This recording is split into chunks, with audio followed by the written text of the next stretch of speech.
Hello and welcome to the Josh Astrop podcast, episode number 123. Thanks for downloading the podcast. Don't forget to hit subscribe.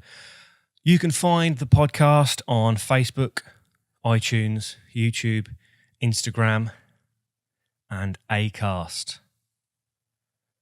That's it. And any other good podcast provider. Just look for the Josh Astrop podcast. We're the same across all platforms. So, yeah, we're on YouTube as well. So this podcast is videoed as well if you're listening to it through iTunes. That is available 24 hours after the audio version. So if you want to get it first, if you want to get it as soon as it's available, subscribe to it in iTunes. And if you want to watch it, you can go over to the YouTube channel and subscribe there. I'll put the links to both of those in the show notes. Now, this week's guest is a guest that his profession or the reason that I'm speaking to him is something that I knew nothing about. A previous podcast guest, Tamsin, shouts Tamsin, hooked us up, and because there's a Bardic Picnic happening on the 5th of August at Beckett's Park in Northampton. Now, a bard is a storyteller, a poet, or a music maker, and they're sort of the voice of a community or the voice of a town. It's quite a traditional profession or art form. I don't know what you would call it. I don't know what the correct term is. But the Bardic Picnic that happens here, they sort of crown, I don't know if crown is the right term, the bard for the year, and then they'll have another event next year, and people will compete to be the bard for that year. But this year I speak to Mitchell Taylor, who is the current bard, only for another couple of months until this Bardic Picnic, where there'll be people challenging to be the bard this year. But what I find particularly interesting about it is, as I've said before when talking to singers, songwriters, that the ability to articulate emotions, thoughts, feelings in a clear and concise manner is something that I struggle with. So when I see other people do it, it's very admirable. I love that ability, particularly when talking, because I often can't find the right words.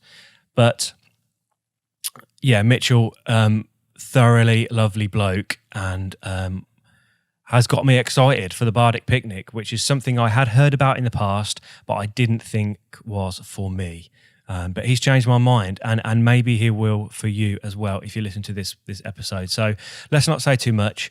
I asked Mitchell to explain what it is and what he's doing. So hopefully that will fill you in if you don't know yet. Let's get on with it. This is the Josh Astrop podcast, episode number 123 with Mitchell Taylor.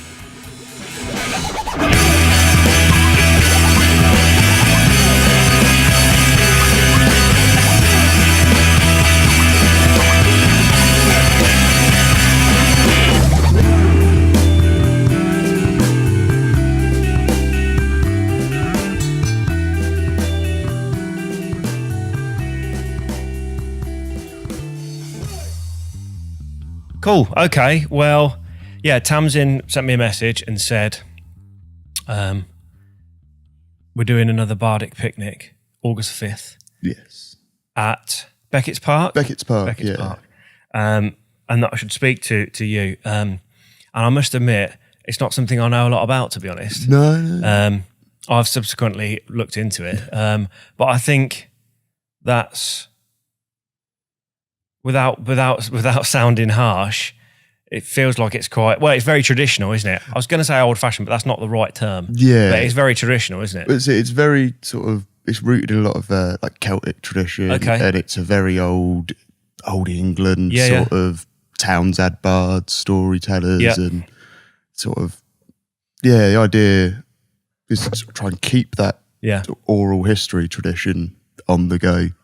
So, I mean, I've had a few sort of explanations or people that are doing it and claiming to be bards, and it's quite varied. It's not like it's a very narrow thing to do. No, it is. As far as I've sort of always treated it, it's really then difficult to think about putting it in words, because it's it's a very odd position for 2018. Yeah. But it's just sort of a representative of the town and the people. Yeah. In as much as an individual can be with their own biases, but it's about bringing people together and discussing things and bringing things up that perhaps don't often come up, and making sure the stories and the things people need to know about are there in some way. Yeah, it's interesting because it does feel sort of old-fashioned maybe, or very traditional, or like, is it still relevant? Is it still something? But I'd argue that it's relevant now more than ever because of what's going on. That's it. We're in a world now where sort of opinion has now become somewhat more important than news and fact. Yeah.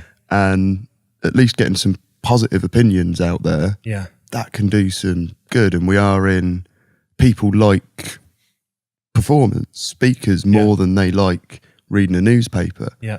And if you can get things out in that way, then awesome. But yeah, that's it. I think it's so difficult. I mean, at the moment, obviously, we've got access to everything instantly, and just set loads of different, news source. Well, every news source around the world is available to us. So, which is good and bad, but it does mean that even obviously some of the more obvious fake news or heavily biased news out there, some of it is obvious, but some of it isn't. And you haven't got time to research their sources and do all of that stuff. So you do need someone like yourself, someone who is like a voice of reason and knowledge. I think that's a good thing, because there's so many sources and so much going on. It's impossible to know the truth all the time. Yeah. I think the world of propaganda is fascinating. Yeah. Anyway, and it is, especially now in the world of social media, all that really did was open up what propaganda could do. The rules didn't change in any way. It just became far easier to proliferate. And it's very difficult now to know what you're doing. Whose ends are you sort of servicing through what you share, what you read, and trying to sort of focus that to, no, I will serve the ends and means of the community itself rather than any personal agendas. Yeah, that's good. I mean, that's a very noble thing to do, isn't it? I mean, I think when you've got other people's interests, but probably your own, but also other people's, the communities. If you've got those interests at heart, then that's a good thing. So, I mean, what is your community? Where is your community? I live in Milton Keynes at the minute, but it all depends. I mean, Northampton, up until the day of the Bardic trial, 2016 it was, I'd not done poetry, I'd not done spoken word performance live. And it was the previous Bard of Northampton, Sam Upton, who sort of got me into it, right, and started bringing me up to events in Northampton, up at the lab, mainly at the lab, to be honest, a few at the Black Prince, but it was just seeing everyone there, just really getting into it and putting their all and their heart and passion. Yeah. So what made me want to do it as well. And then everyone that's doing it just turned out to be a lovely person and really wants you to do it as well, and just build you up. And one of the rules of the Bard is you have to live within a day's walk of Northampton. Oh, okay. Which we found out that we did when we had such a good night at the alternative cabaret at the lab that we forgot the requirement to travel back. Yeah. And had to walk the following day. Okay. So, yeah, it was... So you did it, you tested it, and it worked. Yeah. It's one of them, not living in Northampton, and then every time I've come up here, being made to feel like a part of this community has sort of made me want to do something for it as well. No, that's really cool. I mean, I think obviously Milton Keynes isn't that far away in reality, and everyone in Northampton uses Milton Keynes for something, whether it's work or shopping or whatever. So while it's not in the immediate community, we're close enough to be the same, I think, in my opinion. So you said that the go into Sam encouraged you to go to one of the events, and then you found out that it was great. Yeah. So what were you doing before then that made her think that you'd be suitable for that? I was doing, I always done sort of singer-songwriter acoustic punk stuff. Yeah. And he really thought sort of, oh yeah, that'll probably write poems. Yeah. So he'd seen you at gigs or? Yeah, we'd sort of met at gigs in Stony Stratford. And then, sort of became friends and found out that poetry wasn't, I'd always viewed poetry as quite dull when I was younger. And then you start to realise that the reason I thought that was I've not actually gone and seen any. Yeah. And then you start going to see it and you realise, no, I've probably just read the wrong poetry. Right. I mean, what you study in school isn't always the best. No, that's true. And there's lots of stuff out there that I want to do this. I want to be that person that everyone's just amazed by. And yeah. Yeah, I can understand the attraction there. That's so you were in bands before. Yeah. So you were a singer in bands, writing. Yeah. Still am as well. Yeah. Just punk band stuff. Mainly I'm in an acoustic 3-piece at the minute called Taylor Smith. Right. That's mainly doing like acoustic punk, bit of acoustic funk as well, because 3 chords can get a little bit boring. Also just starting a jazz band as well, because it's really, you start playing instruments for a while and then you realise you just want to annoy people with them rather than make anything nice. So yeah, good point. Yeah, that's it. So you're a musician initially. Was that something you got into at school or? Yeah, pretty much. My sisters were both sort of musical theatre-y types, really into musicals and stuff, which I've always hated, probably because every waking moment when I was a child was spent with people singing musical theatre songs. Yeah. But there was always sort of people singing around. I might as well do that. Yeah.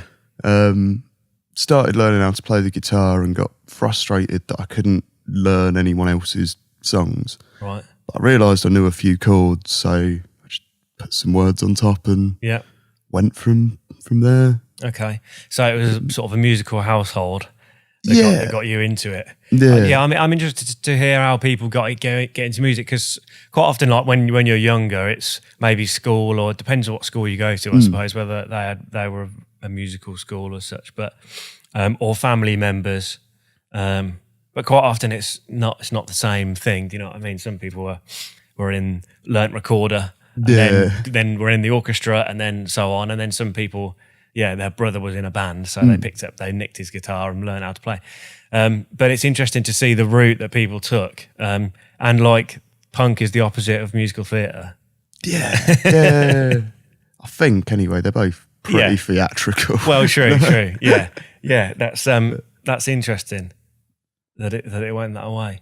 So you joined bands and in punk bands and just doing local gigs, that sort of thing? Yeah, local gigs, and a few. Did a couple of years ago, did a Jeremy Corbyn rally in Milton Keynes. Right. Which a few thousand people there, which is always fun. But the most exciting part was they didn't have a stage. They bought a fire truck. And we got to go and stand on top of the fire truck and play on there. Oh, nice. And 8-year-old me is still just like, Put the lights on. That's probably going to be the peak now. I think it's all downhill from the fire truck. Yeah, but that's a really unusual an unusual stage, isn't it? Yeah. Fire truck. That's cool. I like that. Yeah. I think that's just been...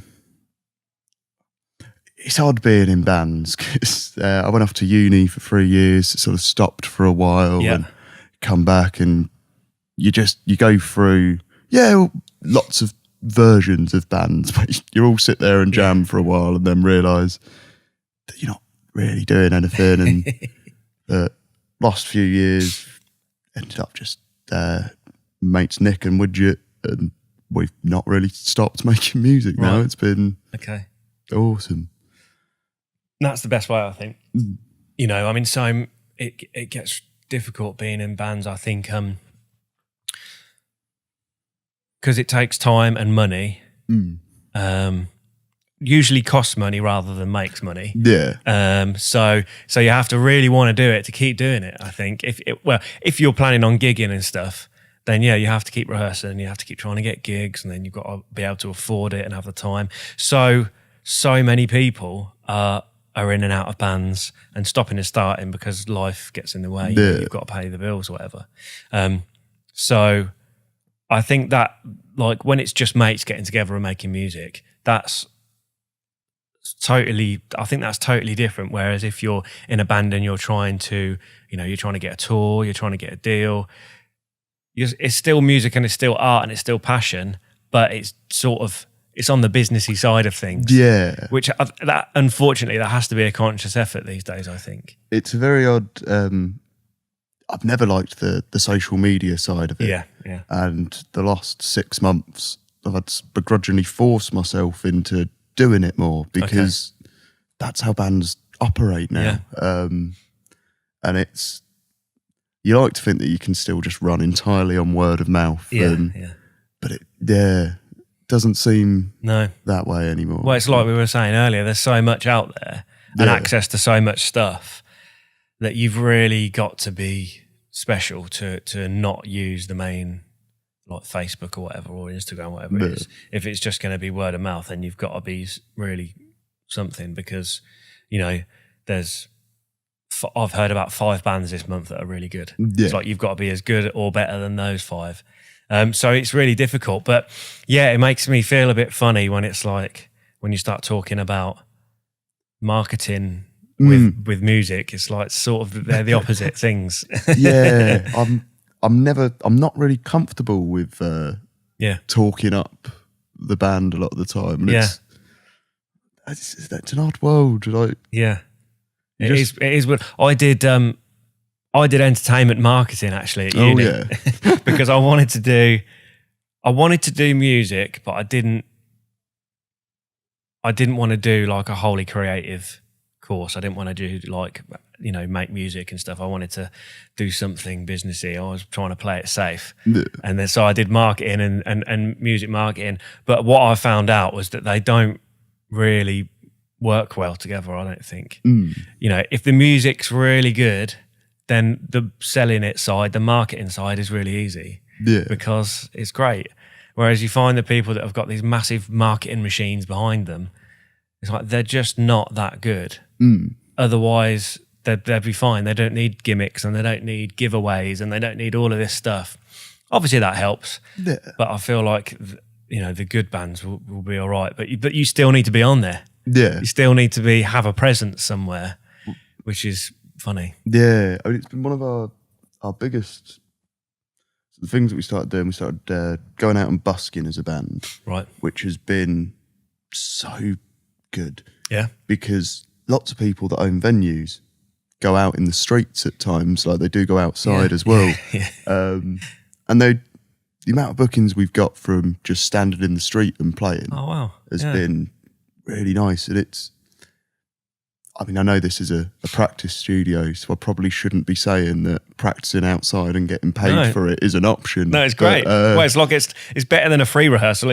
You're getting paid. Well, that's the thing. And it is not lots of people in a shopping centre are expecting a live band, and it's quite nice for them. Yeah. We often have sort of 4 or 5 small children dancing in front of us, often with parents desperate to get away and continue shopping, waiting for us to stop so they can.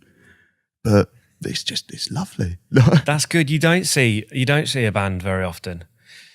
Why is that? That's not a busking regulation or something, is it? Not in a lot of places. I think it's a lot of places you need public liability insurance to bring out amps and equipment. Yeah. But we just use acoustic instruments like cajon, drum box, so we don't plug in anywhere. Yeah. Been busking for 6 years now, so I've gotten pretty used to projecting my voice and being loud.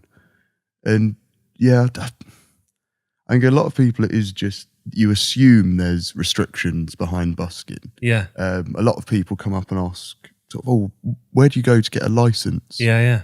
You don't. The use for a license is mainly sort of a county bylaw.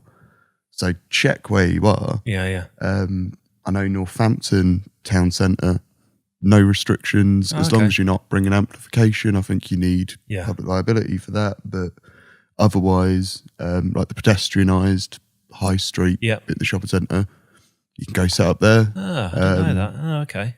Milton Keynes, anywhere that's council property. Same deal with Bedford as well. Right. It's pretty. I mean, most council websites have a page on it, and the idea that you need a license it's just not true. Yeah, I must admit that's what I thought. Yeah, I thought you need to either apply for a license or you need to be approved. Like somebody needs to know that you're there. Yeah, there are some places where you do, like lots of London tube stations. You need that. Yeah. Although I know Camden's fairly open for busking. Yeah. But it is very rare that you'll find a place that you need to be sort of licensed for. Okay. As long as you're outdoors and not taking up the whole path. Yeah. You're all right. Yeah. That's cool. No, I like busking. I think it's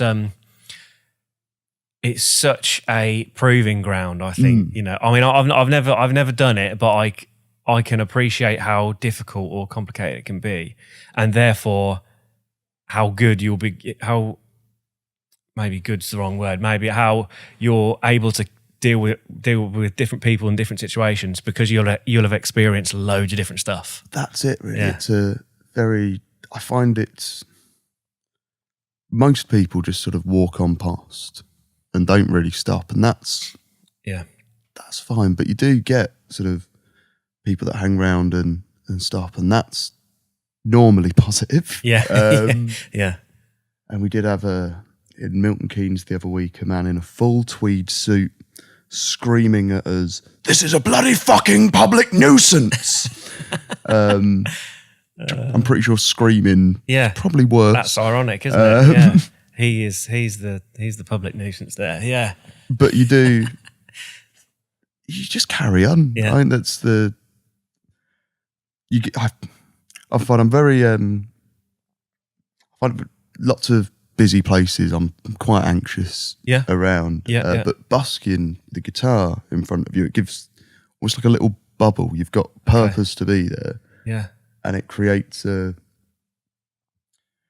kind of let anything negative just wash away because there is positive there. Yeah. And it's an enjoyable experience. Yeah. At the end of the day, it's something that you can do that I enjoy doing. Yeah.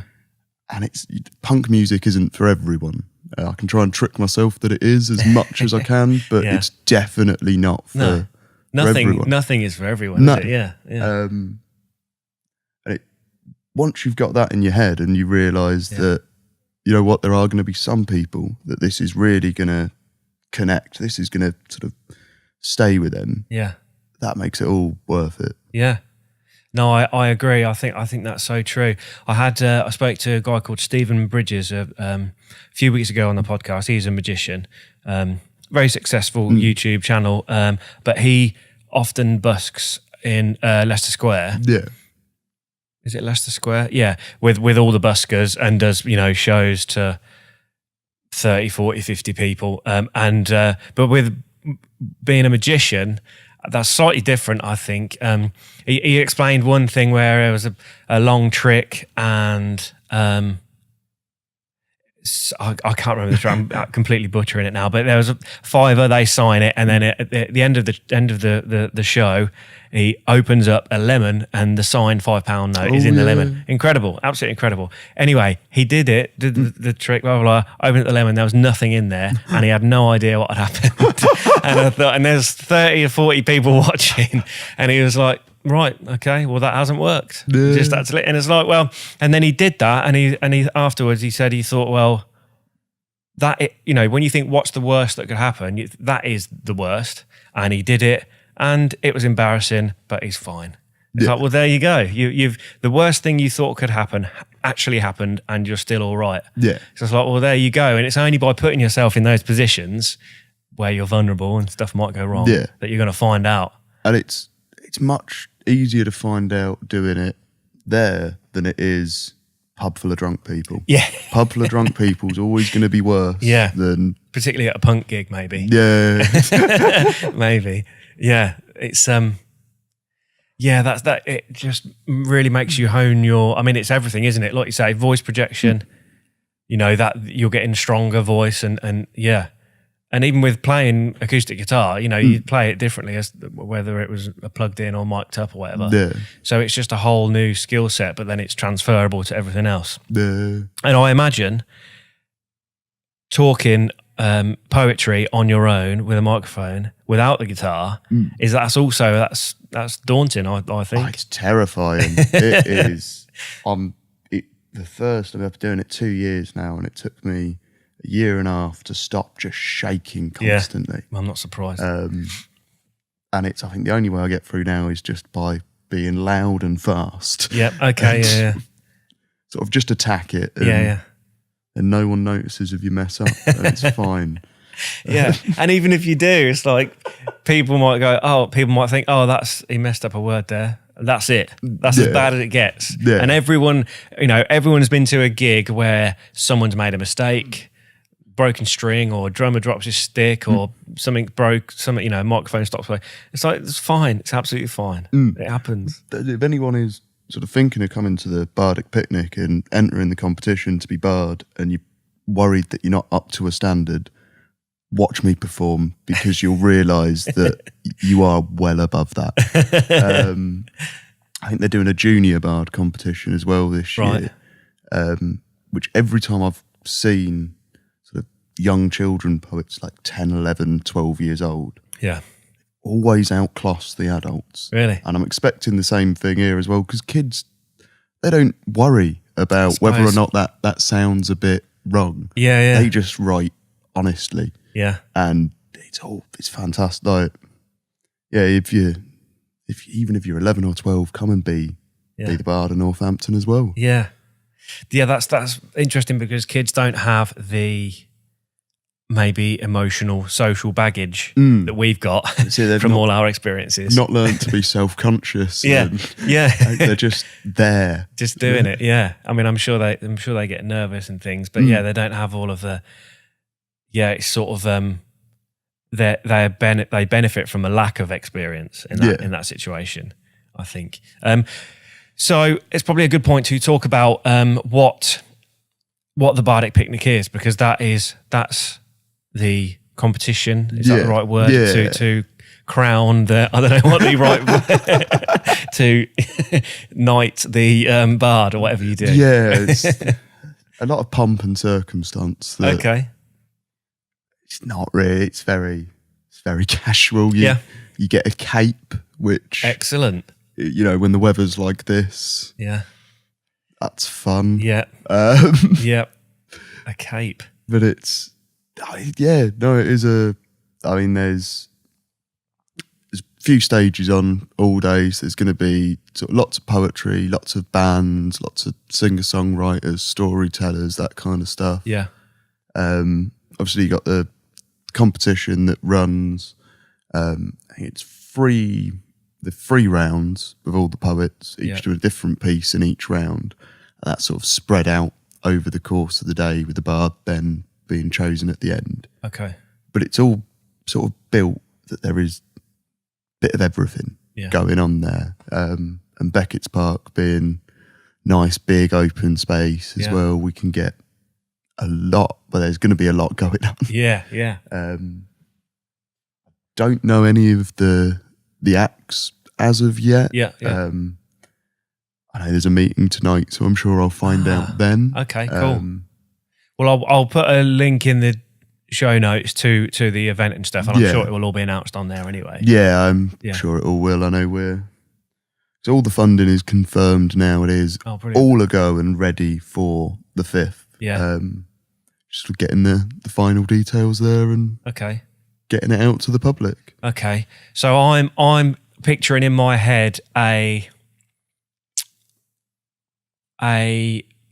non-aggressive rap battle. Is that far from the truth? It's not. It's not too It's far. not against each other. It's not against each No, other. but it's you're pitting your words against each other, sort of. Yeah. Yeah. And it's always I mean, the theme for this year is belonging. So there's always try and sort of tie it together. Okay. But the idea is sort of a theme like belonging is purposefully incredibly vague. Right. You can write a lot that links into to that. And what we're sort of expecting is 6, 7, 8, however many people coming in that have 6, 7, 8 different approaches, different styles. Okay. Something that really puts across who they are and what they sort of think, feel, believe. Yeah. What it is that's their passion. Because there's going to be a few hundred people there in the crowd that will, hopefully find people they connect with in it and find something. And there isn't, even when the bard sort of is chosen out of everyone that competes, no one loses in it. It's always such a good day, and everyone will find something in there. You will find your audience in the people there because, I mean, as we've said earlier, not everyone likes everything, but everyone likes something. Yeah. You might have that something, which, it's... Yeah. That's good. I mean, the fact that obviously, there is a competition element to it, but that's not really the point. But you'll probably get the people that enter. I mean, it's anyone can enter sort of thing, is it? Or do you have to? Anyone can enter. Okay. It's not just sort of poetry. It is storytelling, music. Okay. Any form of sort of really oral. Art. Okay. Again, keep it as vague as possible. Yeah.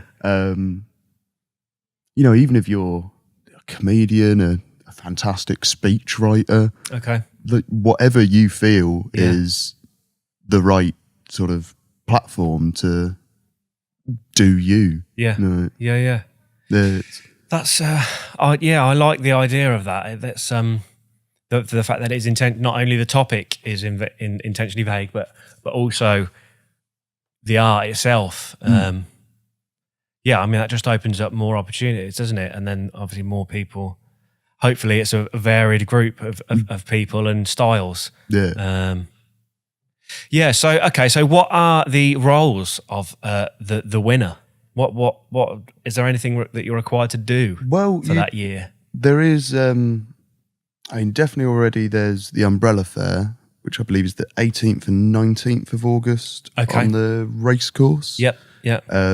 Which there is the Bardic sort of swearing in ceremony then. So that's a performance at the Umbrella Fair, everyone there. And then it tends to be local events, functions, fundraisers. Okay. It can involve sort of commission work. Okay, yeah. So it might be, opening of a new civic office. Yeah. I don't know what a poem about a civic office would be like. I'm sure you could do it. Yeah. But you're essentially a representative of the town. Yeah. And will open things and talk at things. Appearances and that's it. If you're do stuff like this. Yeah. If you're sort of a chosen representative of the people, aren't you? I mean, not similar to to politics, is it? It's not. Well, it's probably closer to the truth than that. I think. I mean, there's normally one of the requirements with the Bard is normally that they have no political ties. They're not sort of directly rooted in one, which I've fudged a bit over the last 2 years personally. Yeah. But I do reason that I've always had these politics, and it's just convenient now that sort of the Labour Party have started becoming a bit more socialist. Because their policies are lining up with mine rather than the other way round. So I haven't gotten party political. They've aligned to the Bard of Northampton. That's the story anyway. Sounds good to me. Yeah, no, I can understand why they'd want somebody who wasn't affiliated or whatever. But, you know, I'm sure you're entitled to your own opinion. Yeah, I think it's sort of unfortunate that the time after I became Bard, we had sort of the Brexit vote, the snap election, Trump coming into the White House. And it was very difficult to not get political during that time. Not that anything has improved significantly since then, but maybe 2 years in, someone could give people a bit of a break. I'm sure people are sick of me moaning by now. I know what you mean, but it needs to happen, doesn't it? It needs to. People, or you forget about it. It's easy to forget about it. It feels sort of morally irresponsible not to be shouting about it nearly all the time. Well, it's significant. And the easy option is to not talk about it or think about it and try and ignore it and get on with your daily stuff. But that's probably not what needs to happen if you want something to change. It's probably much better for your mental health to just ignore it and carry on. Some things are bigger than sanity. Well, I mean, it's short-term sanity at least. I think if something needs to be done, not just about that, or, you know, whatever it is that you believe in or whatever it is, it's you can only ignore it for so long, I think. Well, that's it. If you feel strongly about something and you try and ignore it, it's just going to eat away at you. If you don't get it out there, then you'll crumble with the pressure. Like, you've got to release it. It's that's a mental health issue, isn't it? Forget politics and you know, government or anything like that, but personal mental health, whatever's stressing you out. If you don't say something, it's going to get worse. And I think we're all sort of conditioned to not talk about it. We've hit a point where lots of people will hint at things through social media, but when it comes to sort of personal face-to-face, we ignore it and we try and bury it down, and you try and be what you feel is socially demanded. And that's not good. Like, we need to talk about these sort of mental health issues. Anything that is sort of getting to you inside, you need to let out, because otherwise, you'll crack. Definitely. I think that's why mental health is only getting more and more discussion and promotion. You know, not everyone, a lot of people are talking about it, and it's much more acceptable now. Because for so long, I think people don't talk about their personal feelings or problems publicly. And obviously, you know, there's a difference between being open about your struggles in life and then like being on Big Brother and just doing everything in public. There is a difference, but I think maybe it's a British thing as well, where you don't. Everything's fine. Well, I mean, I sort of did that, and then in my early 20s had a breakdown, found myself sectioned for a brief period of time, where everyone else, pretty much about 80% of the other people in there, were between 20 and maybe 40. But it's people that are young, and we've not ever spoken about anything.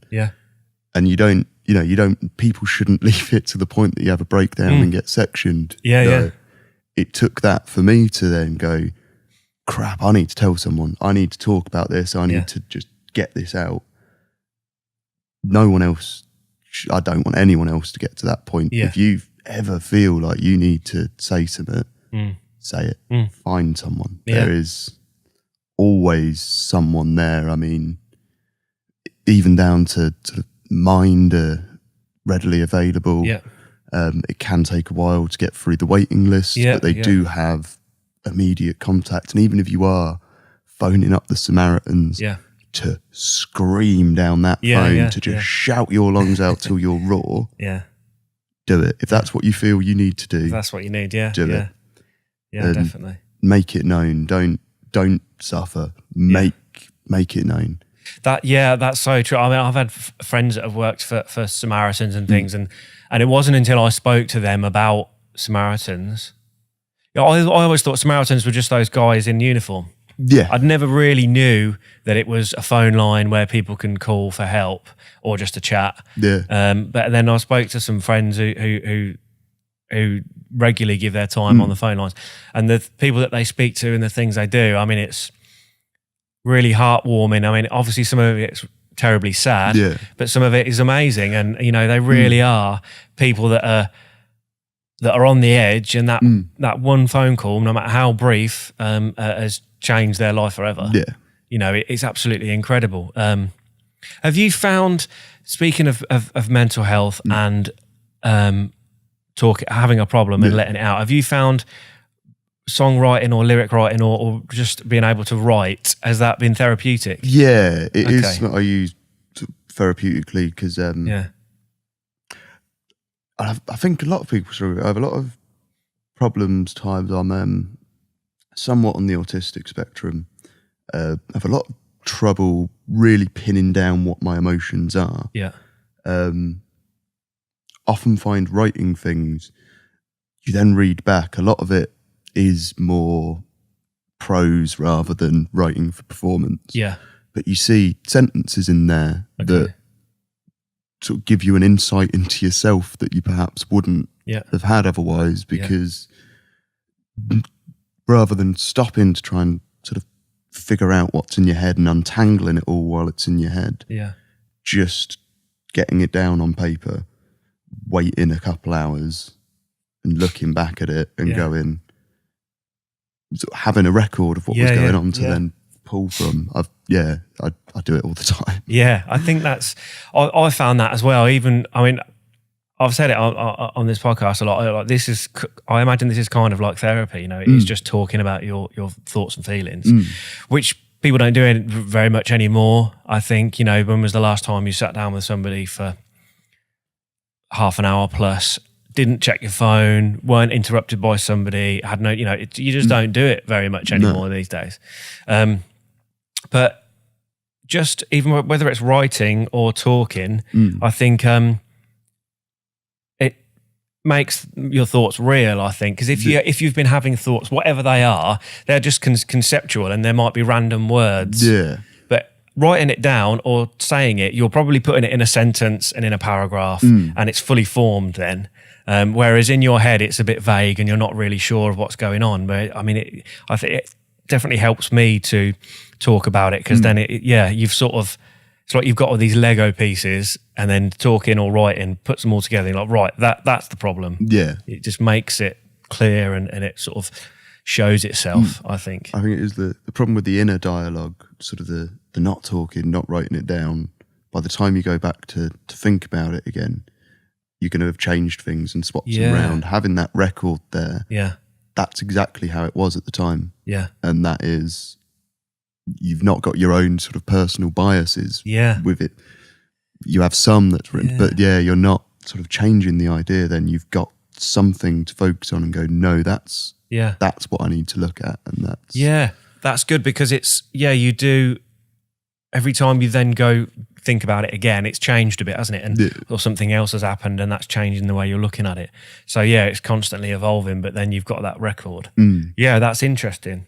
I think I speak to a lot of songwriters, and they say the process is cathartic, and like they're writing about heartbreak or loss or whatever it is, and quite often it's potentially negative emotions.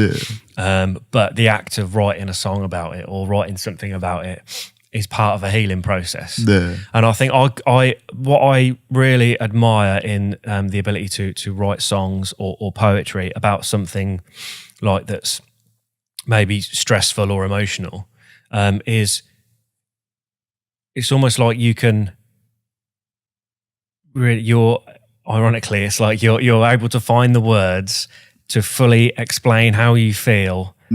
Whereas, I mean, I would struggle to even get that sentence out, but I can't articulate exactly what it is I'm thinking, why I'm thinking it. But when you've written a song or you've written some poetry, that's a beginning, middle and end or whatever, and you know it, then I think that must be so beneficial. Yeah, it's really beneficial, and it becomes a different beast when you start performing that sort of song or piece of poetry. Right. Because you're running through that emotion again and again and again. Yeah. And you go from it being just the raw emotion to you start polishing it as a performance. Yeah, yeah. And you start, I mean, I find it gives you almost a control over that feeling. Okay. After a while of something that is just so close, sort of the ability that a topic has the ability to tear you down. Yeah. That you work on as something that you are doing as an artist. Yeah. Eventually you have your way of dealing with that, and it sort of encapsulates it into something that you can actually manage, and it helps to turn that, or it's almost like getting practice runs at dealing with that emotion. Okay, yeah. And you've created a way of just running yourself through it. Yeah.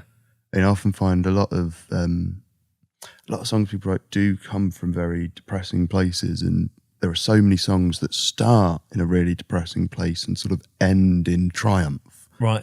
And I think that sort of feels like part of that process of overcoming what it was that led you to writing that in the first place. Yeah. Yeah, that's right. I think that is the case. I think a lot of people say sort of well, I listen to Joe Rogan Experience podcast, and he's always saying about how the best comedians are always the most fucked up people. And I think there is something in that. And that's a great example, like triumph, starting in a dark place but ending in triumph. These experiences, the dark experiences, the hard, the stressful,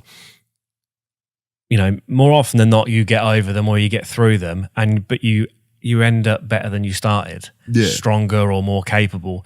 Probably similar to busking. You've got you started the day with certain abilities, and then someone does something and you don't know how to deal with it, but you quickly find a way to deal with it, and there you go, you've got a new skill. It's like, so if you've been through an emotional hard time and you've used a coping mechanism, it's like, right, okay, I've seen that emotion before, I've been here before, I can handle it. It's like you're able to deal with it. Whereas if you never have anything bad happen to you, you just don't have those abilities, I think. Yeah, it's one of these things that, like cognitive behavioural therapy. Right. I feel because a lot of that is just teaching you how to deal with your emotions as they come up, rather than curing you of them. It is, these things are going to happen. Yeah. Let's get you equipped to deal with it. Ah, okay. Now that's sort of rolled out. It's one of the main forms of therapy for a lot of mental health conditions. Yeah. I really feel it'd be useful for people without mental health. Yeah, because we all struggle with so many things, and just having that little bit more understanding of how your brain works and deals with processes and emotions is so useful for everyone. Yeah. Yeah, that's a great point. Yeah. Yeah, I mean, I've heard of that before, and how it can be used in therapy, but any sort of thought process or tool or whatever you want to call it for dealing with stress or anxiety or, I don't know, depression. It's like everyone experiences these emotions, some people to a greater or lesser extent. But why not have that ability to be able to identify what you're feeling when you're feeling it, rather than letting the rage take over you and then you do something silly? Yeah. Yeah, that seems like that should be just like a basic thing that everyone's taught. Yeah. The ability to deal with those things. Yeah, it's dangerous. I think if you, like, anger anger seems to be the most, I don't know, important one, only because that's like an outward emotion. Yeah. Whereas, depression and things, they're sort of inward, aren't they? But probably equally as destructive. Yeah, I think it is because anger is an interesting one as well, because it is a very outward emotion and is often very negative, but it's an important one to try and keep. Yeah. You don't want to not get angry. You don't want to. There are times when you should get angry about something. You shouldn't just suppress that and be quiet and have the stiff upper lip. You should tell that person to fuck off. Yeah. Because you'll feel much better about it. Yeah. but it's learning how to sort of identify the correct use of anger. Yeah. Because a lot of that, if you don't use it outwardly, a lot of the time you do turn it inwardly. Yeah. And it just becomes depression or piles onto that. But it's an odd one. It is, yeah. I think anger and passion and anger are close, aren't they? They're sort of close emotions, I think. Yeah. And arguably, without anger, you know, I think quite often passion is anger, isn't it? It's a determination to get something done at all costs, whatever, you know, whether it's writing a song or, I don't know, a sport or whatever. So if you didn't have that, you wouldn't have any of this stuff, you know. If nobody ever had a broken heart, that's like 90% of all the songs that have ever been written, just gone. You know, it's in fact, I remember when I first experienced that, and then I realised what all these love songs are about. Yeah. Because before that happened, I was like, why is there people writing about this shit all the time? It's nonsense. It's rubbish. And then I had a rough breakup, like everyone does, and I was like, oh, okay, I get it. I see what they're talking about now. But because I'd never experienced that before, I didn't understand it. Yeah. But you need that stuff, and without that negative experience, you wouldn't have all that amazing, you know, art. Yeah. And I'm sure that's not just music. So let's prescribe music therapy to everybody. Yeah. Maybe that's the answer. I saw something, a friend of mine told me actually, the NHS are prescribing the park run, which is like a Saturday morning 5K, as part of, I can't remember what it was for now. I don't know whether it was depression or just but prescribing people exercise to help them with their physical and mental health. It's like, well, yeah, that does make sense. If you're able to do it, then that's a good solution, like music would be, I think. Yeah, but there's lots of these things that the exercise one, I know some doctor surgeries and GPs do like subsidised gym memberships for people with mental health conditions. Yeah. Because it is an important one. Yeah. But there are a lot of people out there for whom going to the gym might be the worst idea in the world. Yeah. I wouldn't want to. Yeah. But stuff like the park run, stuff like music workshops. Yeah. I know there's a group in Milton Keynes, it's just called Men in Sheds. Yes. Blokes making stuff. And it's about mental health. I saw that. It's funny you should mention that. I saw that crop up on something a couple of weeks ago, and then I Googled it, and there was one in Northampton. I thought, it's a good idea. Might have been, I can't remember what it was, but yeah. And they were saying it's just like a community sort of guys getting together, making stuff, fixing stuff. It's like, I can see how that would help. There's so many of these programs starting to pop up now as more and more people are taking an interest in it, and as it's becoming more of a sort of hot topic with the public, we are getting, there's more funding available for lots of things. I mean, mental health funding has been atrocious for years and years, but now there's more people interested in helping, and there is slowly becoming more availability to actually provide this help. Yeah. And it's fantastic. Yeah. Yeah, it's only a good thing, I think, isn't it? And then obviously the more people that are getting help, the more people who are aware of things, and hopefully it will just keep growing. The more and more people interacting with these kind of services themselves, they're likely to then sort of pass that knowledge down to the people around them. Yeah, yeah. And every sort of one person that goes off and does CBT, they're probably telling 5 of their friends and family everything they've learned. Yeah, yeah. So that's 5 more people that are starting to get it. And the more we help people, the more people can help people. Yeah. The more people can help people. Yeah. And it just keeps growing until we don't need the help anymore. Yeah, that's it. And still need the support, but there's no one. Yeah. Once we're all sort of pushing it and disseminating it out to the public, we build the sort of a support network that is built around your local community rather than desperately trying to find all of these programs out yourself. It'll be, everyone will know. Everyone will know. Everyone will be able to help in some way. Yeah, it is. It's community, I think, isn't it? It's Yeah, I mean, that sort of goes back to I mean, the Bard, really, doesn't it? I mean, that is it. It's a central voice or a central place for people to go to for knowledge, whatever that knowledge is. You know, whether it's help, you know, therapy or mental health or whatever it is, or whether it's politics or whatever's going on, trying to find out what's going on in your local community. I mean, we, you know, obviously it's now a more global community, but we're still, you know, we're connected via the internet, but in terms of real connections, physical connections with people, it's still your immediate location, isn't it? Really, people that you come you're in touch with, and you know who does your water services and all that sort of stuff. All of this stuff matters locally. You know, whether you're living, you know, wherever you are in the world, and however international you might be with your life or your work.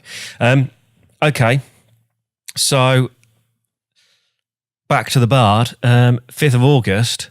Will you be taking part in that? Yeah, I'll be performing and handing the cloak over to the new Bard. So you're not up for?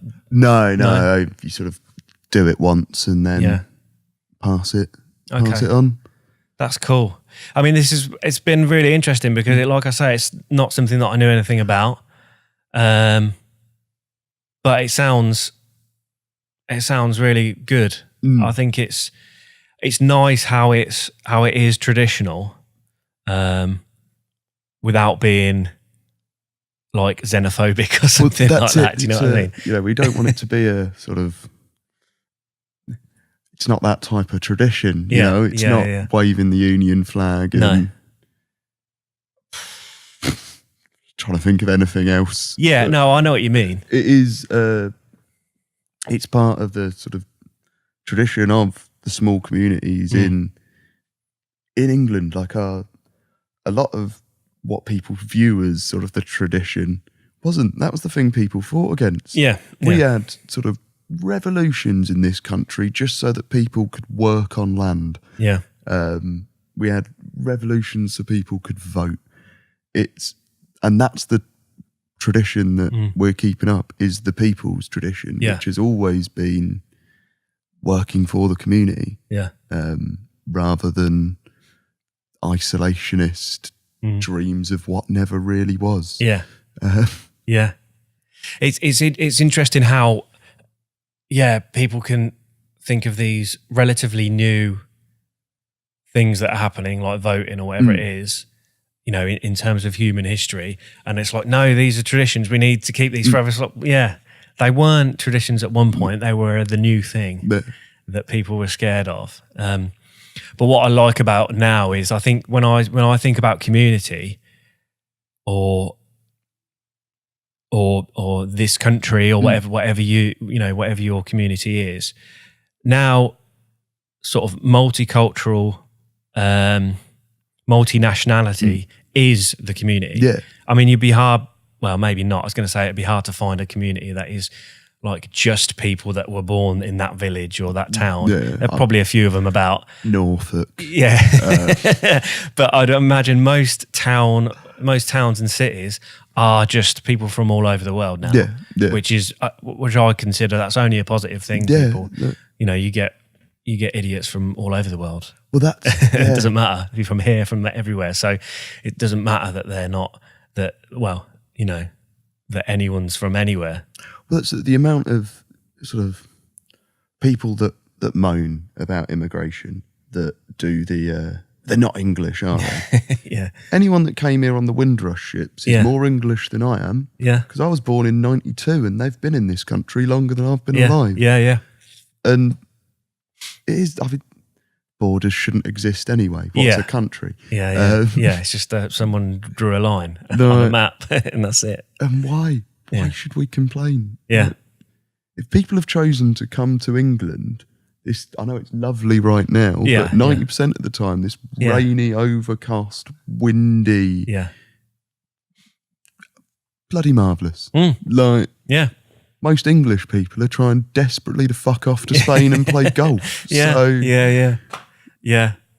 It's strange. It's a strange time, I think. It's but I'm positive. I'm not positive. I'm hopeful and optimistic. I think there's some dodgy shit going on at the moment when it comes to where you're from, but I think we're more able than we've ever been to see that for what it is, rather than it sneak in under the radar. I think now it's obvious what people are trying to do when people are trying to be blatantly racist or homophobic or whatever it is. I think now we know what that is. Yeah, we know that game, and there's no hiding. I think you can't. I don't think you can ever get rid of that, because there'll always be people who are naive or whatever, or who have their own problems and are projecting it onto other people. Yeah. But maybe they need some cognitive behavioural therapy. Maybe. But I think it's great, and anything that can get people together is awesome. Yeah, really. Whether it's a gig, a music night, or whatever, or a bard, or what, whatever. It's well, I'll definitely be there. Awesome, man. Yeah, and I'll share it about, and I'll post up the links and stuff. But yeah. Oh, your band and stuff. You've got stuff online. Yeah. So we're a band, Taylor Smith, and we're releasing our EP towards the end of July. Okay, cool. We're not having a release date or anything, because we were meant to release it last year, and we decided that we didn't like the recordings. Okay. So deleted them all and started again. But it means that everyone's been asking, like, oh, is the EP out yet? Can we buy our copy now? Yeah. For about 9 months. Okay. So we're just going to have it next time people ask. Yeah, that's good. You can find us on facebook.com/TaylorSmithMK. Okay. That's got all our gig dates and all that. Okay. That bump on there. I'll put the links in the show notes so people can just click on it. Awesome. Okay. Well, thanks for your time. That's all, man. Thanks very much for having me. Oh, my pleasure. Yeah. Thanks for coming over and educating me on bard shit. Yeah. It's cool. I like it. Yeah. Mm-hmm. Cool. Thanks, man. Yeah. Cheers, man.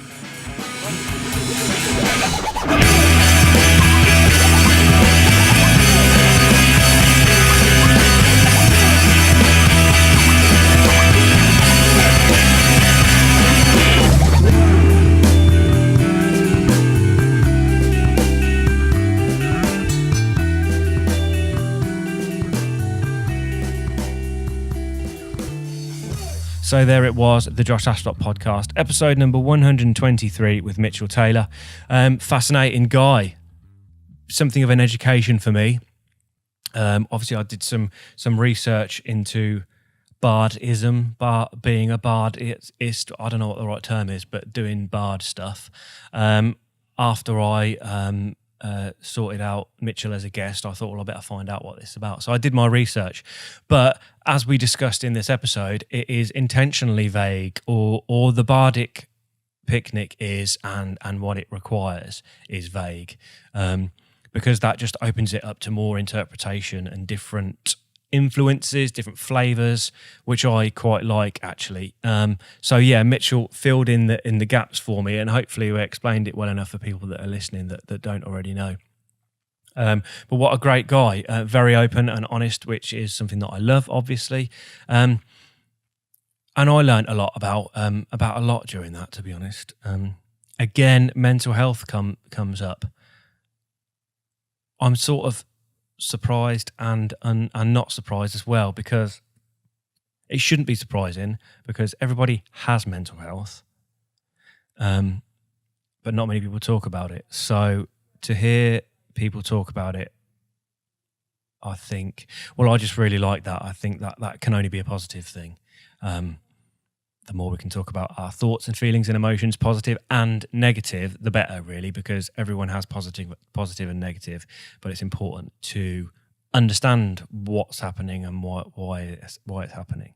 So having CBT, as Mitchell mentioned during the episode, cognitive behavioural therapy, I think that's worth Googling and reading about. I think I could do with some of those coping mechanisms or tools to understand emotions and what I'm feeling, to stop me getting angry or upset or confused, confusion happens quite a lot, which can lead to anger and then being upset. So there you go.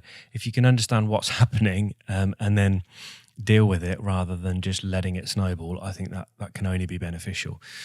So yeah, I'm really glad that Mitchell gave me an education in that. I'll put links to the Bardic Picnic in the show notes and also Mitchell's band, so that if you want to find out about that, you can do. Don't forget to follow the podcast. We are on Facebook, Instagram, Twitter, iTunes. No, we're not on Twitter. Facebook, Instagram, YouTube, whatever. We're everywhere. If you want to find us on YouTube, look for the Josh Astrop podcast. If you want to find us on Facebook, look for the Josh Astrop podcast. It's simple. We're there. Like, follow, share, subscribe. Do whatever you will. Thank you very much for listening. I really do appreciate it. Yeah. Merch coming soon. I've said that before, but it's definitely coming this time. Definitely. I'm going to do a pre-order sale thing so that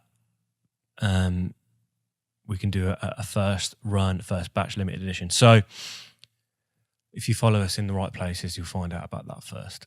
Yeah, that's enough banter for this week. Oh, I said banter. Oh, I hate that word. I don't hate the word. I hate what it now means.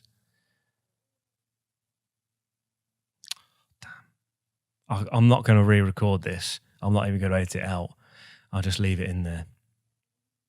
I think quite often people say banter now, and to me it just means somebody saying something stupid rather than something funny. Anyway, that's a different point. This has been the Josh Astrop podcast, episode number 123 with Mitchell Taylor. I have been Josh Astrop. Thank you for listening. Please subscribe. I will see you next Wednesday.